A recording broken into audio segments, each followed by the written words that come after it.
Hello, my fellow humans, and welcome back to another Daily Dice, where we ask the dice for a message and get that message, whatever it may be. Keeping in mind these are general readings, so take what resonates, leave what does not, knowing that as you like, comment, and subscribe to the channel. It allows me an opportunity to connect with your energy and get you out more resonant readings, which is always fun, right? Also, if you're interested in taking me on the go, make sure you check out the description box where you will find a link to my podcast, which is Scatter Love Radio. It is on Spotify as well as Anchor FM, where I do post 3 times a week. And yeah, you can take it with you on the go. As of recording this video, the one that is most recent is... Whoa! Okay, King Supers, hold up. They seriously put a commercial right in the middle of a frequency video. I cannot sometimes with that. Oh my gosh. Okay. Anyways, the latest one is all about celibacy, my journey into celibacy, and what I've experienced because I chose to be celibate. How many times can we say that on a video? I'm sure plenty more. Let's see. Also, if you are interested in seeing more love readings on the channel, please let me know down below in the comments. I would like to know your input, or if there's a particular reading that you would like to see more of, definitely let me know down in the comments below. And I believe that's everything. Let's go ahead and get into your daily dice and find out what is today's message source. What is today's daily dice? How can we help them out? What messages do you have for them? What would you like them to know? What is today's daily dice source? Pisces, Mercury, and 4th house. So this feels like communicating your dreams and your wants. Like, what do you want to do? How do you want to live? Like, what do you want to experience in your life?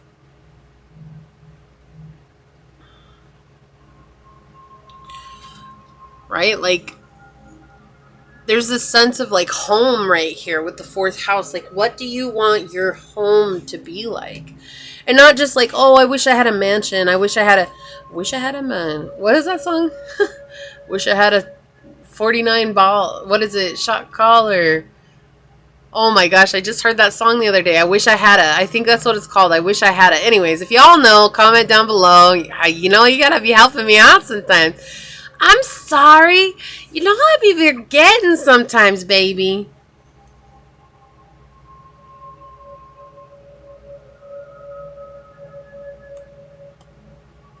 So, anyways, yeah, I think this is like more than saying I wish I had and saying I want, and this is exactly what I'm drawing into my life, and not settling for anything less.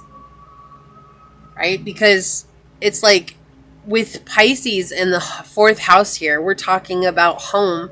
What are your dreams for home? If you want a mansion, put it out there. Don't say, I just wish I had a mansion. Like, what do you want? Like, do you want this many rooms? Do you want this many bathrooms? Do you want it to be on the ocean? Do you want it to be inland in the mountains where it's snowy? You know, like, what do you want? Be very, very specific about it.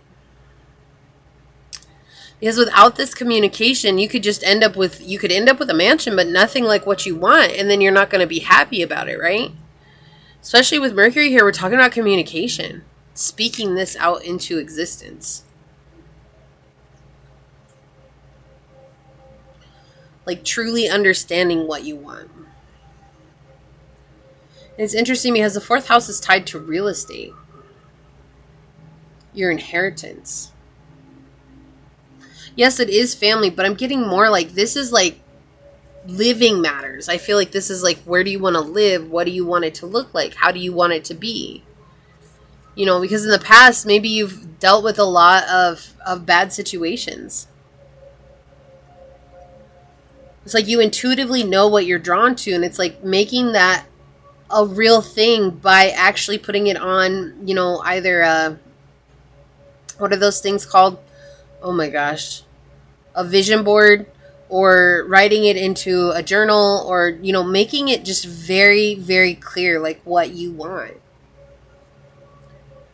So we have this dream aspect coming in with Pisces. Like there's so much connected to Pisces. There's so much connected to all the zodiacs. But right now, the one that's standing out the most for me is this dreams. What are your dreams? What do you want? Why do you want that? What is it?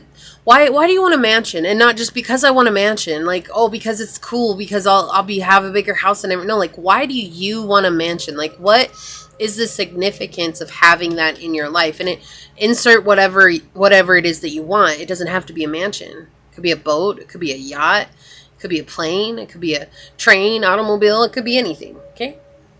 Whatever it is, but put in there why. What about it is it that draws you to that?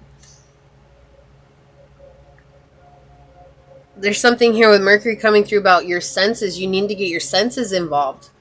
Like Imagineering. I keep seeing Walt Disney right now. So Imagineering is so important for you on your journey. Like spending time and really focusing on how and what you want to manifest. Like spending time dedicated to imagining it and feeling it, tasting it, smelling it, hearing it, experiencing it in your mind and your imagination so that you can actually achieve that out in the outer realm.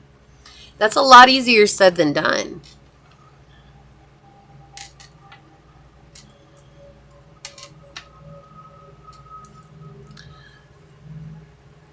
I think everybody's like wants manifestation to be the simple thing, like, oh, I just said it. This is what I want, so it's going to come to me. Right? But the truth is that you have to put in some work. Like we have Sanctuary. I love that this came out, and I was thinking about Walt Disney, because Walt Disney, he coined the term Imagineering. And every day, I forget the time frame, let's just say it was an hour. For an hour every day, he would go into this dark room. It was pitch black inside, and there was a chair right in the middle of it. There were no windows, no nothing, and he would turn off all the lights, and he would sit on his chair, and he would imagine what he wanted next. So like he would imagine the movies that he was thinking of and how he wanted it designed, and he would spend this time just being by himself and really putting towards the effort to explaining to himself what he wanted, right? And that's how Disney became Disney. His story is incredible. I know a lot of people have problems with him here and there, but he actually has a very incredible story, especially when it comes to the age of manifestation. We have Trine that flipped over here. Let's talk about this for a second. Angelic support, harmony, and perfect flow. Right? This is a part of your journey. Learning how to truly embody this aspect of Imagineering. Manifestation. You're getting help with it, okay? You're getting angelic help, and I feel like you don't yet realize how easily you can manifest something. Right? We have cardinal energy here, instigation, bravery, and a pioneering spirit. Yeah, you're the one that has to instigate this. You have to light the spark. You're the one that has to light the match. When you light the match, then Source can turn it into a wildfire by sending wind. You know, like, it's all about you starting, you beginning. Wish I was a baller. Wish I was a shot caller. That song. What is that song? Power, dear. Number 11. Seeing your own power and letting your emotions, you know, lead you here. Like if something feels good to you, then follow that. And not being afraid of that either, because you'll find power there. You'll find strength and confidence there. This is also a very spiritual time for you. We have number 11, which is my ascension number, plus with Trine here, which is angelic support. So this is a very spiritual time for you right now. There's an ascension that's happening in your life. Tsunami, wake-up call, exactly. That watery energy coming in. This is your wake-up call to, you know, say what it is that you really want. Like what you want to manifest is about to come to you, but to be specific. Be specific on what it is. You know, I think it was Tony Robbins that talked about how he made a vision board, and he put the house that he wanted on the vision board, and then they ended up moving. He had his kids, and then they moved again, and all that stuff was put away in a box, and then they finally moved into this house that he just fell in love with. And he was one day with his son in the room and in his office, and his son was helping him unpack, and I guess his son unpacked the vision board, and he's like, oh, what's this, Dad? And he comes over and he looks at it, he goes, oh, that was my vision board from, you know, before you were born. And he was looking at it and he goes, oh my gosh. It was like at that moment that he realized that his manifestation had come true, because he literally moved into the house that he had put on his vision board without realizing it. He'd let it go. He'd surrendered to it because there's so much other stuff that was going on in his life. But He's like, literally, this is a picture, and this is the house that I'm currently living in, is the house that's in this picture. And I can't remember where I saw that at. It was years ago, like 2 or 3 or 4 years ago. But that always stuck with me, is that it was like how he surrendered to it. So this is your wake-up call, because you're getting help with this. Okay? Yeah, this is a part of your soul mission. Exactly. I was saying that with the trine. It's like you're meant to do this. Butterfly soul. It's like 28. This is 10. This is the completion of a cycle for you. Letting go of what's not yours. Letting go of this idea that you're not going to get exactly what you want, because you have to ask for exactly what you want. And knowing that when you ask for exactly what you want, that you've already manifested it. It's just having to match up in the day-to-day reality. That's all it is. It's already yours. Okay, this is an amazing reading. I actually really love this reading. This is great. So this is what I see for you. If it resonated, hit that thumbs up button down below. Make sure you claim it. Type claim into the comments so you claim this reading. Claim it as yours. And I'm going to go ahead and leave that there and get on out of here. But I do just want to take a moment to thank your guides, your spirit messengers, your angel source, and my spirit guides for coming together to give us this message. And until next time, stay human. Bye.